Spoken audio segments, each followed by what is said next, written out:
duduk Bapak Ibu, Shalom. Apa kabarnya hari ini? Luar biasa, karena kita punya Tuhan yang luar biasa. Jangan pernah berhenti bilang luar biasa. Iya, langsung saja kita buka bersama yuk Pengkhotbah pasal yang kedua, saudara ya. Pengkhotbah pasal yang kedua, firman Tuhan berkata, jadi ini ditulis oleh Raja Salomo. Ya, siapa Raja Salomo? Raja yang terkaya. Tidak ada sampai hari ini satu manusia pun yang menandingi kekayaannya Raja Salomo. Pengkhotbah pasal 2 ayat yang pertama dia bilang begini, aku berkata dalam hati, baca sama-sama yuk.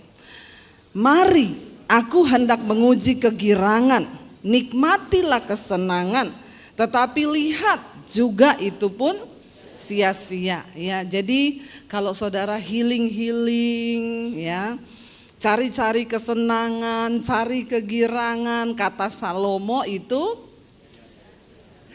nanti kita lihat. Ayat yang kedua. Baca bersama 1 2 3. Tentang tertawa aku berkata itu bodoh. Dan mengenai kegirangan apa gunanya? Ya. Ayat 3. Aku menyelidiki diriku dengan menyegarkan tubuhku dengan anggur, sedang akal budiku tetap memimpin dengan hikmat dan dengan memperoleh kebebalan, sampai aku mengetahui apa yang baik bagi anak-anak manusia untuk dilakukan di bawah langit selama hidup mereka yang pendek itu. Saudara, mungkin ketika Salomo menulis ini, dia itu lagi merenung tentang hidupnya. Ya, dia pikir-pikir kegirangan, ternyata enggak juga memberikan kebahagiaan. Tertawa, dia bilang itu bodoh, ya, karena banyak orang memang tertawa-tertawa di nightclub, ketawa, pulang stres, ya. Lalu dia bilang, aku coba menyelidiki diriku dengan menyegarkan tubuhku dengan anggur. Dia minum wine. Kira-kira wine-nya Salomo enak enggak? Enak gak saudara? Biasa aja, gak usah pura-pura gak pernah minum wine. Ya pasti Salomo itu wine-nya yang terbaik. Kita tahu dari sana semua wine yang terbaik, apalagi dia raja. Dia mencoba minum wine, menyegarkan tubuhku dengan anggur, tetapi akal budiku tetap dalam diriku. Lihat, berarti dia gak mabok. Amin. Ya, akal budiku tetap ada di kepala, kata Salomo. Aku minum wine, tapi akal budiku tetap di otak. Banyak orang minum wine, akal budinya pergi dari otaknya, iya enggak? Artinya mabok. Tapi Salomo enggak mabok, ya. Sampai aku mengetahui, dia itu lagi mencari apa sih yang bisa membahagiakan hidup manusia itu sebenarnya di dunia ini. Ini yang ngomong orang terkaya. Jadi yang baru mau belajar kaya, enggak usah banyak gaya. Amin. Saudara nggak percaya saya bilang Salomo ini orang terkaya. Saudara, kekayaan Salomo itu tercatat kalau saudara nanti baca dalam 1 Raja-Raja pasal 10 ayat 14 dan 15. Coba kita baca dulu untuk meyakinkan saudara ya. 1 Raja-Raja 10 ya ayat 14 sampai ayat 15, baca bersama. Adapun emas yang dibawa kepada Salomo itu dikatakan apa? Dalam 1 tahun beratnya berapa? 666 talenta, belum terhitung yang didapat dari siapa? Saudagar-saudagar dan dari pedagang-pedagang dan dari semua raja Arab dan bupati-bupati di negeri itu. Saya mau kasih tahu sama saudara. Ya, adapun emas yang dibawa kepada Salomo itu 1 talenta sama dengan 32 kilo. 1 talenta emas, 32 kilo. Yang dibawa kepada Salomo itu setiap bulan, setiap tahun dikatakan tadi berapa? 66 talenta. Ya, coba kalau saudara kalikan kilo lalu dikalikan gram, itu jatuhnya 21.312 kilogram setiap tahun. Ya, 21.300 kalau dikalikan gram, taruhlah emas 800 ya, atau sekarang 1 juta ya kayaknya ya, kita mainlah di angka 1 juta.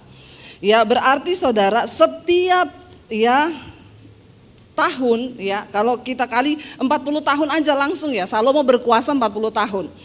Itu sekian 800 sampai 900, hampir 900 triliun setiap tahun. Itu baru emas yang dibawa kepada dia, belum termasuk yang disetor sama raja-raja, bupati-bupati, bahkan raja Arab. Jadi saudara, setiap tahun emas yang pasti dia miliki itu 800 triliun, belum termasuk dia punya kapal-kapal yang berlayar saudara, yang ambil rempah-rempah, ambil semua kekayaan. Itu hanya yang dicatat saja, setiap tahun dia dapat. Orang terkaya di dunia kekayaannya sekarang 3.500 triliun sekian. Salomo dalam waktu 1 tahun 800 sampai 900 triliun. Ya, belum dikali dengan istana yang dia bangun, emas-emas yang dia punya, kayu aras, minyak mur, semua kekayaannya dia. Makanya benar Alkitab berkata, tidak ada orang terkaya lagi selain Salomo yang pernah ada di dunia.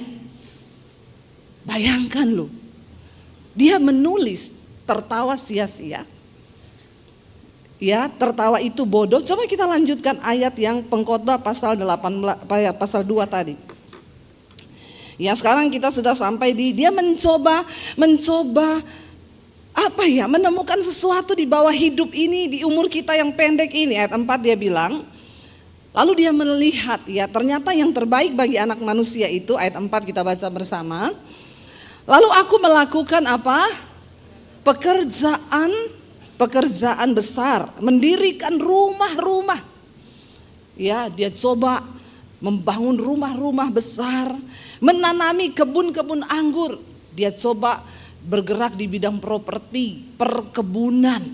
Ya, anggur zaman itu mahal saudara. Ayat 5 dia bilang apa? Aku mengusahakan bagiku kebun-kebun dan taman-taman, dan menanaminya dengan rupa-rupa pohon buah-buahan. Ya, dia mencoba mencari kesenangan nih, properti, perkebunan, semua pertanian. Lalu nggak cukup di situ, ayat 6, aku menggali bagiku kolam-kolam untuk mengairi dari situ tanaman pohon-pohon muda. Ayat yang ketujuh, aku membeli budak-budak laki-laki dan perempuan, dan ada budak-budak yang lahir di rumahku. Aku mempunyai juga banyak sapi, banyak kambing domba, melebihi siapapun yang pernah hidup di Yerusalem sebelum aku. Dia bergerak sampai ke peternakan. Ya, budak dia punya banyak saudara. Zaman itu orang kaya itu punya banyak budak. Salomo punya semuanya. Ayat 8 dia bilang di sana apa? Aku mengumpulkan bagiku apa? Perak dan emas, harta benda raja-raja dan daerah-daerah. Saudara, harta kalau yang bawa emas kepada Salomo itu raja-raja Arab, itu emas-emas tua. Perak-peraknya, belum batu-batu berlian yang dia punya, batu permata yang dia punya itu saudara, tidak ada yang bisa menandingi harga. Ya, dan kalau ditaksir memang benar Salomo ini kaya banget. Dia kumpulin harta semuanya punya saudara. Makanya kalau hari ini engkau berpikir kekayaan, harta yang kau punya, berlian yang besar-besar, itu akan membuat engkau bahagia. Maaf loh, kita belajar dari seorang yang sudah punya semuanya. Kalau saya ngomong kan saudara bisa bilang, Bu Debbie ngomong gitu karena rumahmu gak sebesar aku. Ya, perhiasanmu gak sebesar aku, berlianmu gak sebesar aku, di lemariku ada berlian segini. Salomo yang ngomong, bukan saya. Salomo, catat baik-baik.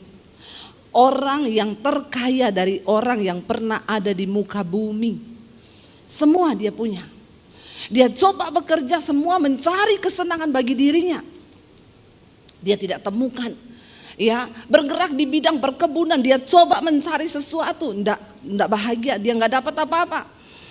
Dia mengumpulkan baginya juga perak, emas, harta benda raja-raja loh, bupati semua. Kenapa saudara? Salomo itu pada waktu Salomo ini raja ketiga. Raja pertama adalah Saul. Ketika Saul mati, Tuhan mengangkat Daud menjadi raja. Lalu ketika Daud itu mengalahkan semua tanah-tanah, dia rebut untuk Israel, dan Daud itu tangannya banyak darah karena dia banyak bunuh untuk merebut tanah. Makanya ketika Daud di hari tuanya, dia mau mendirikan rumah bagi Tuhan. Tuhan bilang, enggak, kamu enggak bisa mendirikan rumah bagiku, karena tanganmu itu berlumuran darah. Anakmu yang akan membangun rumah bagiku, yaitu Salomo. Kenapa? Ketika Salomo naik menggantikan bapaknya Daud menjadi raja ketiga, dan Salomo itu udah enggak perang, karena Israel sudah aman. Israel itu dia menguasai kerajaan itu dari ujung sampai ke ujung. Makanya semua membawa upeti kepada Salomo. Bupati, raja-raja Arab, Mesir semua menyerahkan emas. Bahkan Salomo kawin sama anaknya Fir'aun, raja Mesir. Ya, jadi saudara, dia banget kayanya luar biasa. Tapi ketika Salomo mau menjadi raja, satu hal yang dia minta sama Tuhan, dia berdoa, dia bilang apa? Tuhan, aku minta kepadamu bukan kekayaan, aku minta kepadamu hikmat, agar aku bisa menjalankan pemerintahanku itu dengan hikmat yang dari Tuhan.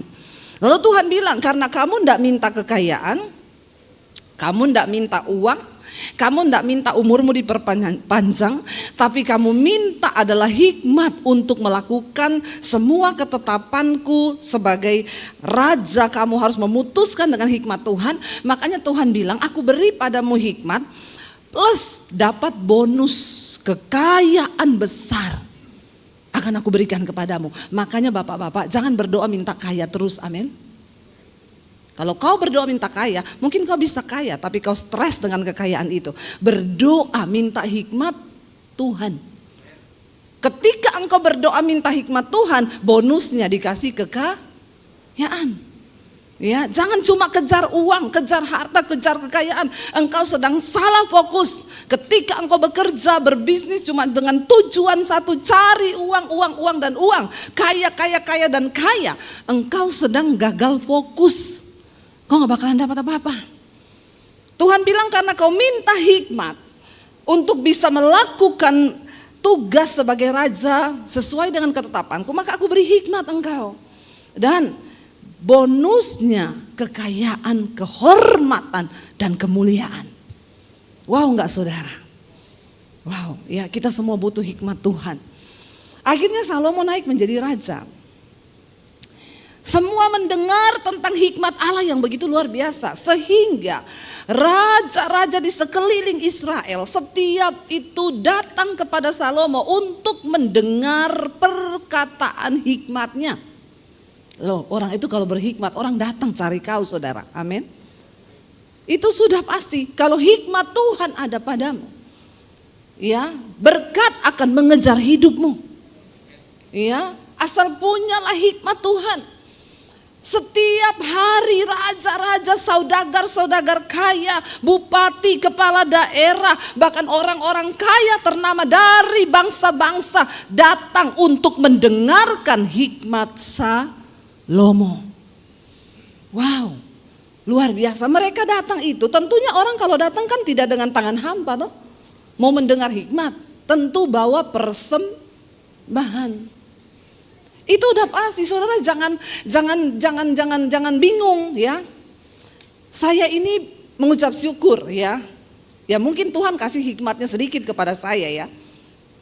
Firman Tuhan itu hikmat. Banyak orang hari ini kepengen ketemu saya. Kepengen saudara, tiap hari tuh undangan, Bu bisa makan bareng, pengen sharing-sharing sama ibu. Cuma pengen denger firman yang kita sampaikan. Apa sih hikmat Tuhan tuh firman? Ya, nanti saudara kalau saya ada waktu, oke Bu, hari ini saya di Jakarta ada waktu, kita ketemu jam berapa? Mereka datang. Datang itu nggak dengan tangan hampa saudara. Itu sudah pasti. Saya nggak usah minta, saya nggak usah mengemis, nggak usah. Ya, orang itu janji Tuhan. Kalau engkau punya hikmat, bonusnya berkat, kemuliaan itu Tuhan beri. Saya hari ini sangat menikmati. Ya, saya bisa pakai sepatu 15 juta, saya enggak beli. Ini upeti dikasih orang. Enggak usah iri sama saya, amin. Ya, enggak usah iri. Bu Devi sekarang hedon, pakainya merek-merek. Lah dikasih masa enggak saya pakai? Iya enggak? Ya dikasih dipakai dong. Salomo dikasih ya diterima. Masa disuruh bawa pulang? Saya pakai tas mahal, itu enggak saya beli. Upeti. Yang penting jangan minta. Loh, orang itu pengen ketemu saya itu, kalau dia ngasih sesuatu saya terima seneng, dia seneng loh. Seneng banget loh. Ya, apalagi kalau saya pakai, Bu saya seneng banget. Ibu pakai baju saya, khotbah, aduh saya seneng banget loh saudara. Ya, seneng dia. Jadi saya nih baju, sepatu, udah gak usah beli, tas gak beli saya. Ya, orang itu pengen ketemu, dengar hikmat Tuhan, ngobrol, kasih tahu janji Tuhan, kasih tahu firman Tuhan, seneng mereka. Dan yang pengen ketemu itu juga bukan hanya orang-orang biasa, saudara, orang-orang luar biasa. Ya, saya ditelepon, Ibu bisa makan gak, Bu bisa ini gak? Ya itu janji Tuhan. Nggak usah iri kalau ada pendeta diajak makan sama pejabat, ya memang ya sudah itu. Ya, ada yang bilang, Bu Devi sekarang sombong, gak mau diundang di gereja saya, katanya full. Lah dulu saya nggak ada jadwal, kau tidak undang saya. Dulu saya nggak ada jadwal saudara, nggak ada pelayanan, saya tawar-tawarkan diri, orang nggak mau.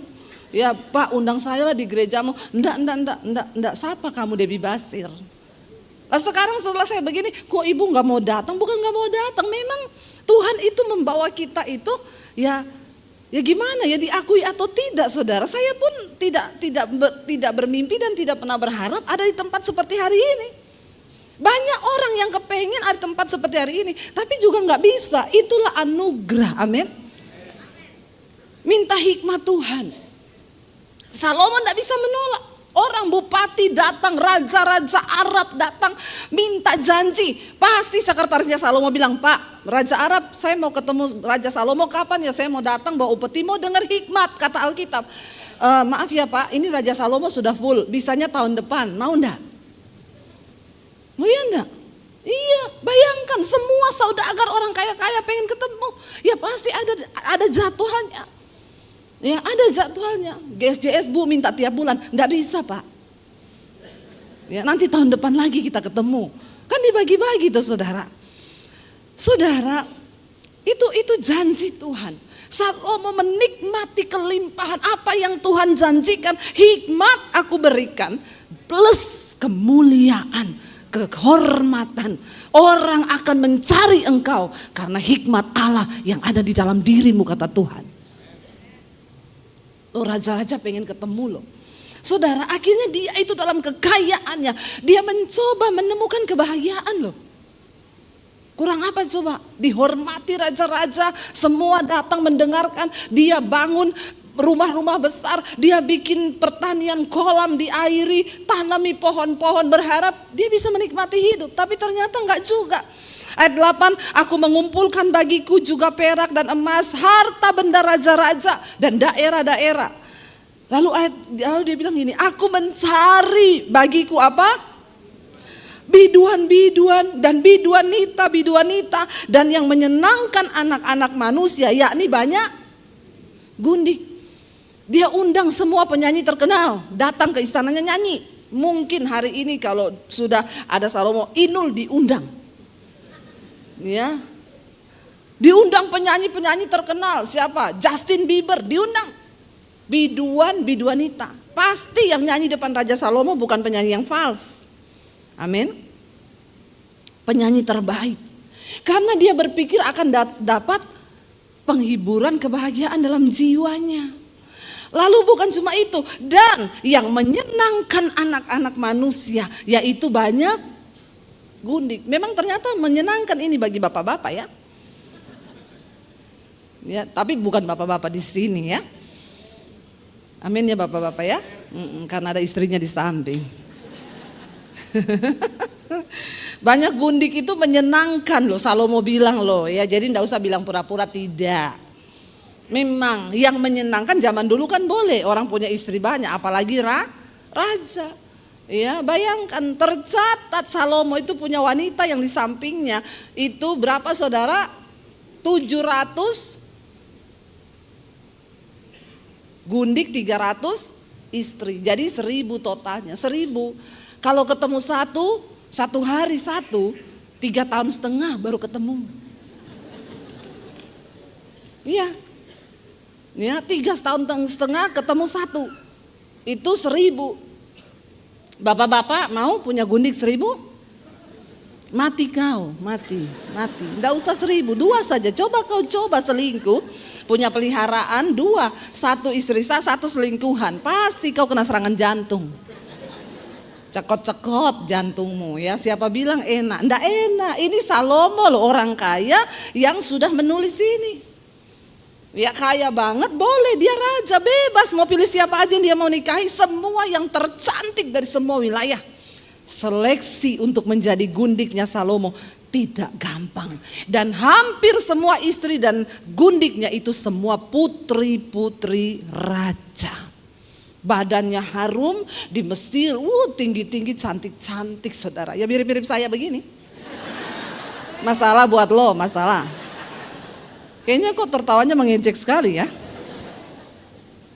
Salomo itu 700 loh. Dia coba mencari kebahagiaan hati. Panggil penyanyi, undang penyanyi, bikin rumah, bikin taman, bikin ini. Ya punya banyak gundik. Ayat yang ke-9. Dengan demikian aku menjadi besar. Bahkan lebih besar daripada siapapun yang pernah hidup di Yerusalem sebelum aku. Dalam pada itu hikmatku tetap tinggal di dalam dia, hikmat Tuhan itu.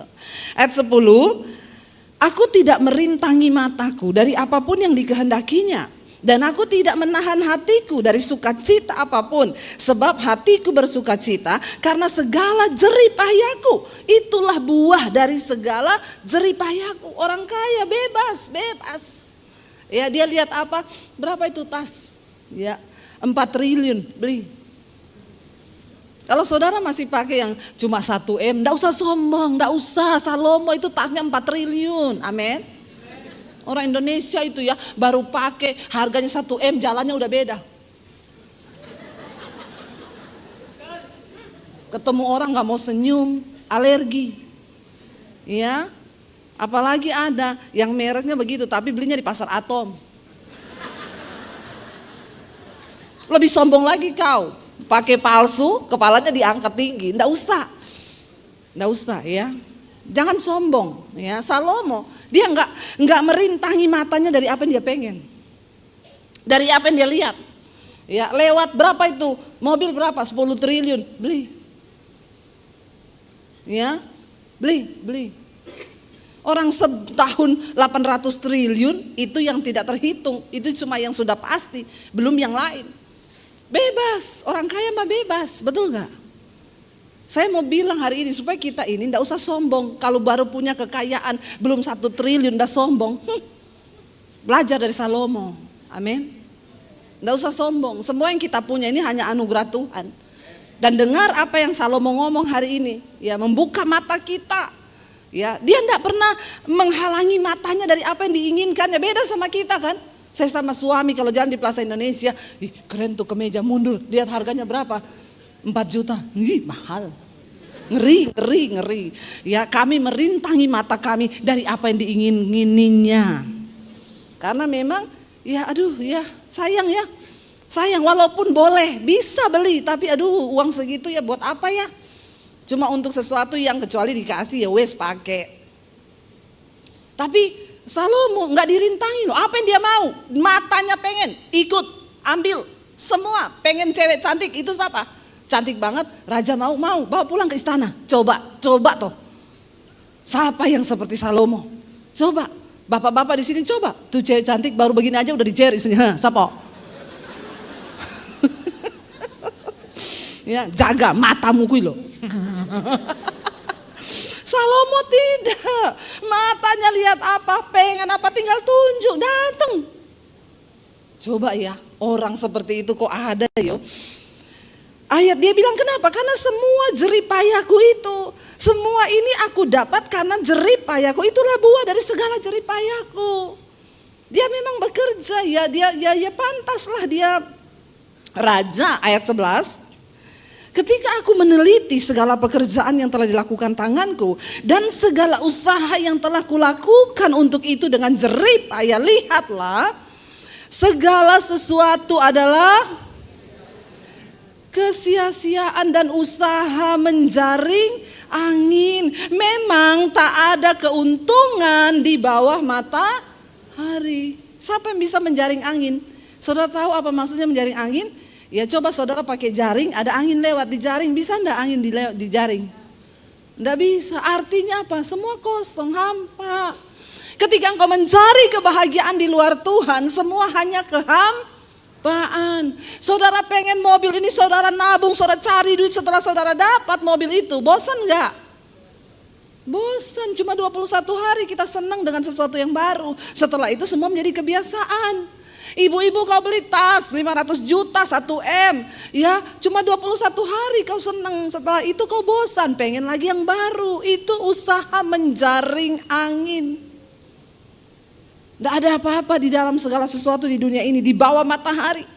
Ayat 12, lalu aku berpaling untuk meninjau hikmat, kebodohan dan kebebalan.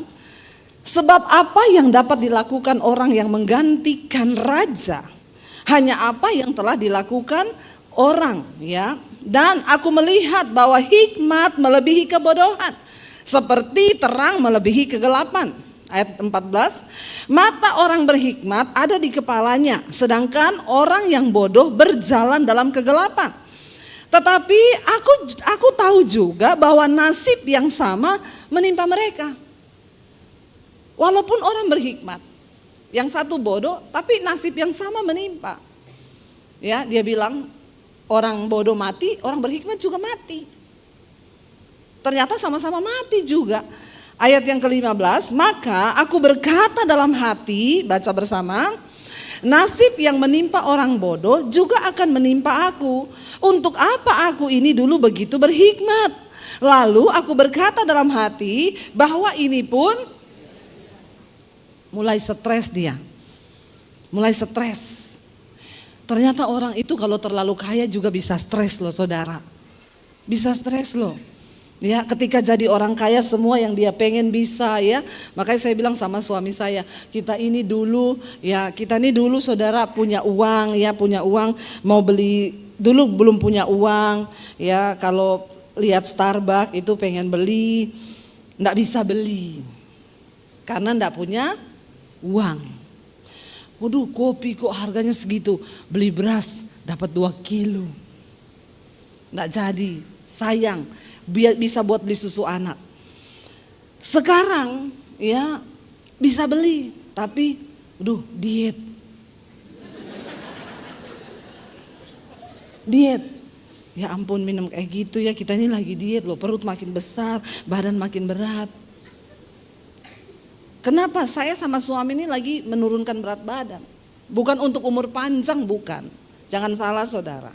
Engkau nge-gym, engkau diet, engkau minum vitamin, bukan untuk memperpanjang umur. Karena umur tetap di tangan Tuhan. Kenapa kita ini menurunkan berat badan? Karena hidup ini sudah berat, pergumulan juga berat. Kalau badanmu berat, maka tambah beratlah hidupmu. Amin. Jangan berat-berat badanmu, amin. Ya, itu saja, itu cuma itu. Kenapa kita pengen kurus? Ya supaya hidup ini tidak terlalu sebab pergumulan akan berat. Nasib yang sama menimpa orang bodoh dan orang bijak. Ya, pergumulan akan tetap datang. Kematian akan tetap menghampiri. Jangan kau pikir setelah kau nge-gym, kau olahraga, umurmu panjang. Ada atlet di gym mati di gym ketiban alat berat. Iya toh? Masih muda enggak? Muda, sehat, badannya kering, ototnya kenceng.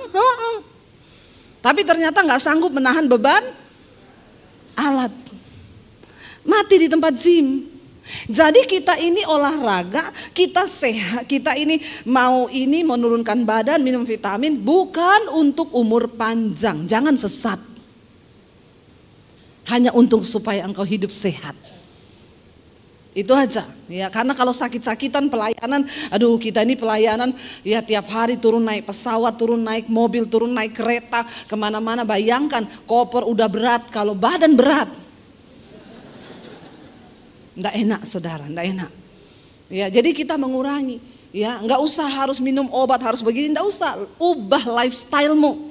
Kalau tadinya makan nasi satu-satu, bahkan kadang 1,5, sekarang nggak, 1 nasi bagi 2. Nggak usah yang terlalu aneh-aneh. Ya sekarang kurangin, nggak usah makan roti, nggak usah makan gula. Ya pokoknya ya hidup sehat lah saudara. Ya itu aja. Salomo berkata di sini, dia bilang ya nasib itu menimpa semua orang bijak, semua orang berhikmat juga nasibnya sama. Apa yang menimpa aku? Jadi aku pikir dalam hati, aku berkata, ya kenapa dulu aku ini terlalu berhikmat? Tapi lihat ayat 16. Karena tidak ada kenang-kenangan yang kekal, baik dari orang yang berhikmat maupun dari orang yang bodoh. Sebab pada hari-hari yang akan datang semuanya itu sudah dilupakan. Dan orang yang berhikmat mati juga, seperti juga orang bodoh, dua-dua mati. Dan gak ada kenangan yang kekal. Orang berhikmat mati, orang bodoh mati, dua-dua dilupakan. Nggak ada saudara, seberhikmat apapun ya atau sebaik apapun suamimu. Ada ibu-ibu yang bilang begini, suamiku jangan ditaruh di kuburan ya, biar dia tetap di kamar sini diawetkan. Ada? Supaya kita tetap ingat dia terus. Nggak ada toh? Yang ada saudara takut, saudara nggak berani tidur di rumah itu. Bahkan semua orang takut, ih ada setan di situ. Ya baik apapun kau, kalau sudah mati tetap kau dianggap setan. Ya enggak? Bener kan? Bener. Jadi dia bilang semua sama nasib ini. Orang bodoh mati, orang bijaksana mati. Ayat 17. Oleh sebab itu aku membenci hidup. Orang terkaya, berhikmat, punya semuanya. Sempat keluar kata-kata, dia bilang aku membenci hidup. Stres. Tidak menemukan apa-apa dalam hidupnya. Aku membenci hidup karena aku menganggap menyusahkan apa yang dilakukan di bawah matahari. Sebab segala sesuatu adalah kesia-siaan dan usaha menjaring angin. Saudara, ini orang terkaya. Dia punya segalanya. Ternyata bukan cuma orang miskin yang membenci hidup. Salomo raja terkaya yang punya segalanya, 1 tahun 800 triliun itu sudah pasti masuk. Stres dan bilang, aku benci hidup. Kalau yang ngomong gini, orang yang tidak ada kerjaan, mau makan aja susah, dia bilang benci hidup, wajar, iya enggak? Tapi sekarang saya temuin juga orang udah susah, bu, saya ini susah banget, terlilit hutang bu, depresi bu, udah susah, iya berat beban saya ibu. Mau saya doakan biar kembali ke rumah bapak? Enggak bu, jangan bu. Padahal hidupnya sudah berat, utangnya banyak, mau didoakan mati enggak mau loh. Masih suka hidup. Salomo membenci hidup. Ya, kita lihat saudara. Dia bilang di sana apa? Karena aku menganggap menyusahkan apa yang dilakukan di bawah matahari, sebab segala sesuatu adalah kesia-siaan dan usaha menjaring angin. Aku membenci segala usaha yang kulakukan dengan jerih payah di bawah matahari, sebab aku harus meninggalkannya pada orang-orang yang akan datang sesudah aku. Dia bilang, aku ini bekerja keras, nanti yang akan menikmati orang yang datang sesudah aku. Memang itu sudah garis hidup. Makanya bapak-bapak, ibu-ibu jangan terlalu ngoyo dengan hidup ini. Nanti kita lihat apa yang dibilang Salomo pada akhirnya. Engkau berusaha, jerih, lelah, bersusah payah, kau mati, kau tinggalkan itu semua bagi orang yang hidup. Dan belum tentu orang itu bersusah payah. Ya, dia menikmati semua yang sudah kau tinggalkan. Dan siapakah ayat 19, dan siapakah yang mengetahui apakah orang itu berhikmat atau bodoh? Meskipun demikian ia akan berkuasa atas segala usaha yang kulakukan di bawah matahari. Jadi dia bilang kalau aku mati, kan nanti yang gantikan aku, iya kalau dia berhikmat. Siapa tahu itu orang bodoh yang menggantikan aku. Konyol enggak saudara? Konyol kan? Saya sudah setengah mati berhikmat, yang menggantikan saya itu orang bodoh. Siapa yang tahu? Ya, dan dengan jerih payah dan dengan mempergunakan hikmat itu pun sia-sia. Ayat 20. Dengan demikian aku mulai putus asa. Ada di antara saudara yang hari-hari ini sudah mulai putus asa dengan hidupmu? Engkau tidak menemukan ketenangan, kenyamanan. Ya, hati-hati loh saudara terhadap segala usaha yang kulakukan dengan jeripaya di bawah matahari, ayat 21. Sebab kalau ada orang berlelah-lelah dengan hikmat, pengetahuan dan kecakapan, maka ia harus meninggalkan bahagianya itu kepada orang yang tidak berlelah-lelah untuk itu. Yang menikmati nanti orang lain. Dikatakan di sana, ini pun kesia-siaan dan kemalangan yang besar. Jangan sampai kita ini di dunia sudah bercapek-capek berlelah-lelah cari uang, cari harta, tapi kita tidak dapat karunia untuk menikmati semua berkat yang Tuhan beri. Makanya saya selalu berkata, penjaga villa lebih menikmati daripada yang punya. Ini loh maksudnya Salomo itu loh. Ya, yang punya villa di Jakarta cekot-cekot bayar cicilan, ditagih pajak, dikejar-kejar, penjaga villa anaknya berenang, istrinya goreng pisang. Yang jaga villa merokok di samping kolam. Sini nak makan pisang goreng. Ini nasib yang menimpa. Ya, yang menjaga villa itu mungkin orang bodoh, dia enggak sekolah. Tapi yang berhikmat, yang sekolah, dia bekerja untuk yang bodoh ini. Tapi yang menikmati siapa? Saya tanya, Bapak jaga villa sudah berapa lama? 20 tahunan ada, Bu. Terus kalau villa rusak, saya telepon yang punya villa, dia yang benerin.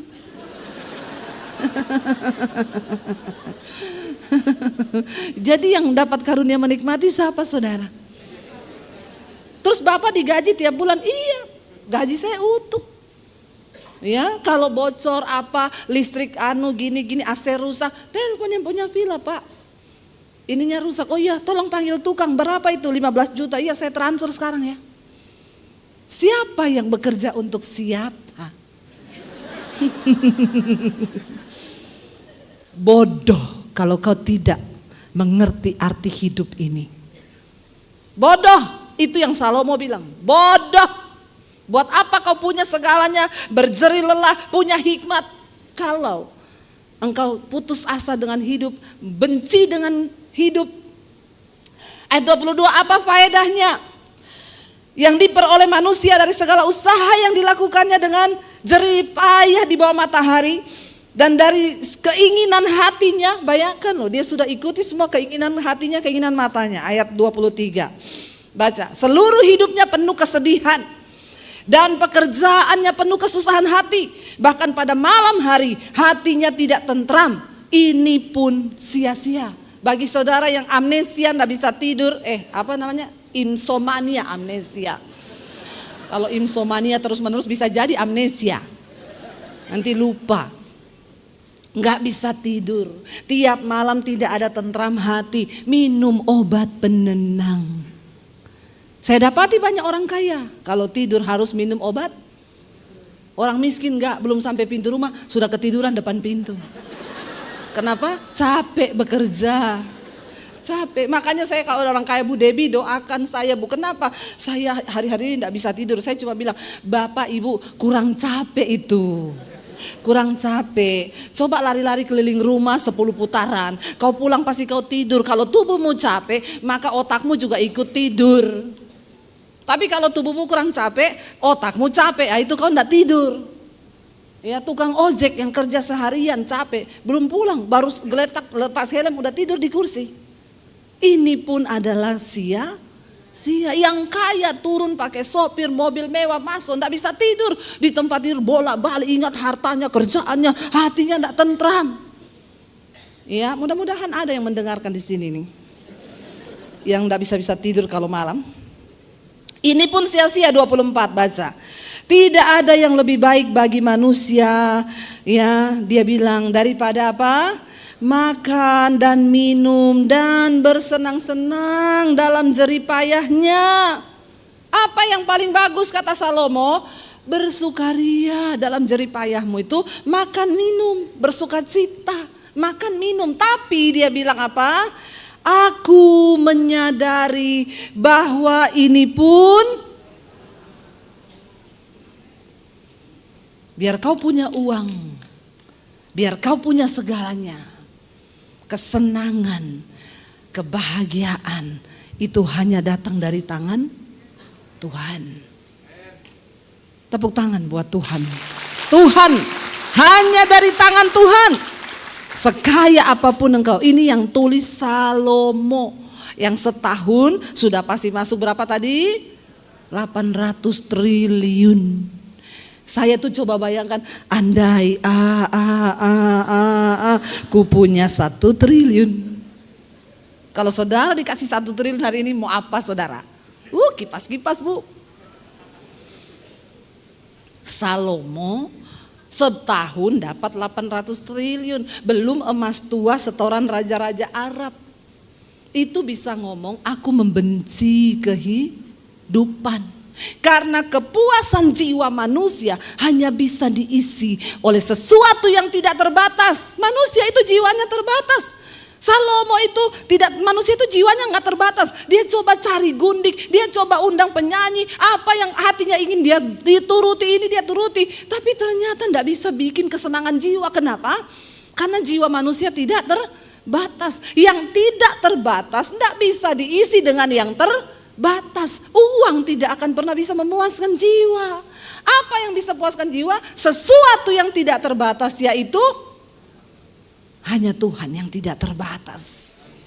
Dia bilang yang terbaik bagi manusia makan, minum, bersenang-senang dalam jeripayanya di dunia ini. Tapi aku pun menyadari bahwa itu hanya datang dari tangan Tuhan. Ayat 25. Karena siapa dapat makan dan merasakan kenikmatan? Siapakah yang dapat makan dan merasakan kenikmatan di luar Tuhan? Tidak ada saudara. Engkau mau sekaya apapun, kalau engkau di luar Tuhan, nol, semuanya percuma. Tapi sebaliknya, engkau punya uang pas-pasan. Engkau makan hanya apa yang ada. Cuma tempe goreng sama sambal. Tapi kalau engkau berada di dalam Tuhan, itu pun suatu kebahagiaan di dalam Tuhan. Hanya Tuhan yang sanggup memberi kenikmatan di dalam hati manusia. Makanya kita gak bisa ukur kebahagiaan orang dari harta yang dia punya. Ada orang kaya banget, mobilnya mewah, jalan sama istri, gak teguran. Ya, pakai jam 3 miliar, tasnya 2 miliar, semuanya miliar-miliar. Tapi rumah tanggamu gak bahagia. Ya, sama istri gak pernah omongan, sama anak-anak gak pernah bercanda, duduk bersama, makan, tertawa. Kalau di restoran duduk, semua pegang HP, anaknya pegang HP, istrinya pegang HP, maknya pegang HP, itu tanda-tanda. Siapa? Dia bilang, siapa dapat makan dan merasakan kenikmatan di luar Tuhan? Tidak ada. Ayat 26 kita baca. Karena kepada orang yang dikenannya, ia mengaruniakan hikmat, pengetahuan, dan kesukaan. Apa yang harus kita kejar di dunia ini? Jadilah orang yang berkenan di hadapan Tuhan. Kepada orang yang dikenannya, dia akan beri hikmat, pengetahuan, dan kenikmatan, kesukaan itu ada. Ya, tetapi orang berdosa nih yang suka bikin dosa angkat tangan, yang masih suka selingkuh, yang masih kepahitan, masih melakukan segala dosa, tetapi orang berdosa ditugaskannya untuk apa? Menghimpun dan menimbun harta, bahkan sesuatu yang kemudian harus diberikannya kepada orang yang dikenan Allah. Makanya jangan menjadi orang berdosa. Ya, yaitu kayak penjaga villa sama yang punya villa. Penjaga villanya dikenan Tuhan. Yang punya villa ini tidak dikenan, hidup dalam dosa. Hartanya disuruh Tuhan, diperintah, ditugaskan Tuhan orang ini untuk bekerja agar orang yang dikenan ini boleh menikmati berkat. Dia yang berusaha, dia yang berjerih lelah. Ya saudara, engkau punya banyak karyawan, karyawanmu 3.000 atau berapa, 100, 200. Karyawanmu bahagia, kau tidak bahagia. Kau ditugaskan Tuhan untuk bahagiakan karyawanmu, karena karyawanmu dikenan Tuhan dan kau tidak dikenan Tuhan. Ngeri gak hidup? Hati-hati loh, jangan kau pikir kau bahagia. Orang yang cuma makan tempe tahu di rumah, bisa jadi dia lebih bahagia daripada engkau. Karena dia diberi Tuhan, dikenan Tuhan, dikasih kesukaan di dalam hatinya. Kesukaan itu gak bisa kita beli dengan uang. Gak bisa. Jangan sampai engkau berdosa, engkau kaya, tapi kau ditugaskan untuk menghimpun, menimbun kekayaan, cari uang yang kemudian harus kau berikan kepada orang yang dikenan Allah. Ini pun adalah kesia-siaan dan usaha menjaring angin. Kalau engkau mengerti, hidup itu begitu. Ya, jadi saudara, satu hal yang Salomo mau katakan di sini adalah apa? Mari kita mengejar perkenanan Tuhan. Jangan coba-coba selingkuh bapak-bapak. Salomo sudah rasa 1000 istri, 1000. Kalau bapak baru mau 1, ya tolong bertobat. Engkau tidak mungkin senang dengan perselingkuhan. Akan cekot-cekot otakmu. Jantungmu akan berhenti. Ya, kau mati dalam keadaan perselingkuhan, persinahan. Ya, ada lagi yang lebih luar biasa di bawah matahari ini. Sudah miskin, selingkuh. Ya, kaya selingkuh masih agak-agak saudara ya. Walaupun memang sama-sama gak dikenan Tuhan. Ada lebih sombong lagi, miskin selingkuh. Istrinya di rumah gak tahu mau makan apa. Gak tahu diri orang kayak begini nih, gak tahu diri. Bertobat. Hari-hari ini yang terpenting dalam hidup kita adalah kita cari perkenanan Tuhan. Apapun keadaanmu ini, engkau bisa bahagia kalau engkau tinggal di dalam Yesus. Kalau engkau tinggal di dalam Tuhan, rumah tanggamu bahagia. Saya gak bicara soal uang. Saya mengalami hidup dengan suami, anak 3, naiknya motor. Kami kalau malam minggu itu pergi ke mall berlima, ya beli nasi goreng itu 2, anak bagi 3, kita bagi 2, beli es teh 2, bagi 3. Tapi kami bahagia saudara, kami bahagia, kami bisa doa bersama, kami ada dalam satu kesatuan, kami bahagia, bukan tidak bahagia. Sebab kesukaan itu diberikan Tuhan kepada orang yang dikenannya. Ini sampai jam berapa ya? Ya, diberikan Tuhan kepada orang yang dikenannya. Saya ingat beli mobil pertama, kami punya mobil pertama itu, ya mobil tua sekali, kayaknya mobil tahun 79 apa berapa. Kami beli karena harganya cuma waktu itu 7 juta, tapi karena saya cicil jadi 14 juta. Sebulan 500.000. Itu kami bilang mobil dalam nama Yesus. Kenapa? Tiap kali mau naik suami saya bilang doa ya dalam nama Yesus supaya tidak mogok. Kalau naik gunung saudara, ya naik tanjakan begitu, suami dalam nama Yesus, darah Yesus, ayo. Anak saya 3 di belakang, darah Yesus, dalam nama Yesus, bener, ngek, mogok. Lalu suami saya bilang ya udah turun ya, saya angkat anak 3, ayo dek, nahan beca, pak, stop pak. Anak saya 3 saya bawa, rumah mertua sudah dekat, suami saya urusi mobil yang mogok. Mau naik ke mall itu, parkir kan, tinggi kan, suami saya dari bawah, nah dalam nama Yesus, kita dalam nama Yesus, tapi menambah iman mobil itu. Karena tiap hari kami harus dalam nama Yesus. Puji Tuhan, haleluya. Saudara tertawa ya, saya sedih loh. Teganya kau. Ya, naik di mall parkiran kan tinggi, semua teriak dalam nama Yesus, dia gas, tiba-tiba bunyi, prak. Kita semua teriak darah Yesus, dia rem, knalpotnya jatuh. Seneng kan? Seneng. Tapi apakah kami tidak bahagia? Bahagia, kita ketawa terbahak-bahak saudara. Ketawa kita, ya ampun Tuhan, tuh knalpotnya jatuh, cepet pap ambil. Saya turun ambil knalpotnya saudara. Karena itu kan di jalan parkiran ya, bahaya mobil dari belakang. Saya bawa knalpotnya. Makanya ya cari istri itu yang kayak saya ini loh. Ya bisa angkat galon, bisa suruh dorong mobil. Ya kesetrum tidak mati lagi. Haleluya tuh. Apakah kami tidak bahagia? Bahagia kami, bahagia. Ya bahagia, puji Tuhan sekarang beli mobil baru, cash dari dealer. Masa yo menderita terus loh. Ya, makanya kalau orang lihat Ibu Debbie sekarang mobilnya bagus, kau suruh saya naik mobil dalam nama Yesus terus? Bertobat kau ya. Ya bolehlah sekarang saya menikmati kemuliaan Tuhan toh. Berarti saya imannya sudah lulus dalam nama Yesus sudah. Nah yang belum lulus silakan coba.